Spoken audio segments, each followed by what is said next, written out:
டேய் கடைக்கு ஓனரா போற? ரொம்ப சந்தோஷம்டா. இன்னைக்கு தான் என் ஆசை நிறைவேறியது. வாங்கண்ணே. இந்த கடைக்கான லீஸ் பணம் 3 லட்சம் இதுல இருக்குண்ணே.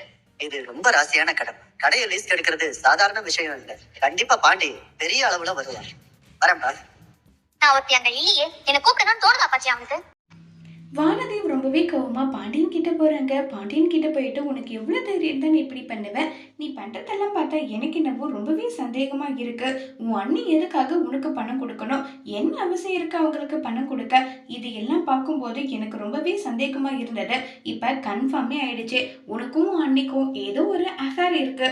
அது மட்டும் எனக்கு நல்லா புரிஞ்சிடுச்சு நல்லா சொல்லி பேசிட்டு இருக்காங்க. இதை கேட்ட உடனே வந்து பாண்டி பயங்கர கோவப்படுறாங்க. அவங்க என் அம்மாவுக்கு சமம். அவங்கள பார்த்து இப்படி பேசுறியே, இனி இனி என்கிட்ட பேசாத, ஒழுங்கு மரியாதை இங்கிருந்து போடுன்னு சொல்லிட்டு கோவப்படுறாங்க. என்ன பாண்டி, இப்போ உன் அண்ணி கூட அஃபேர்ல இருந்ததோ என்னை பார்த்தாவே உனக்கு கசக்குது போலையேன்னு சொல்லிட்டு ரொம்பவே கோபமா வானதி கண்டபடி திட்டிட்டு இருக்காங்க. இதை கேட்ட பாண்டியன் இனி காதலும் வேணாம் கத்திரிக்காவும் வேணாம், ஒழுங்கு மரியாதை இங்கிருந்து போடுன்னு சொல்லிட்டு துரத்தி விடுறாங்க வானதிய.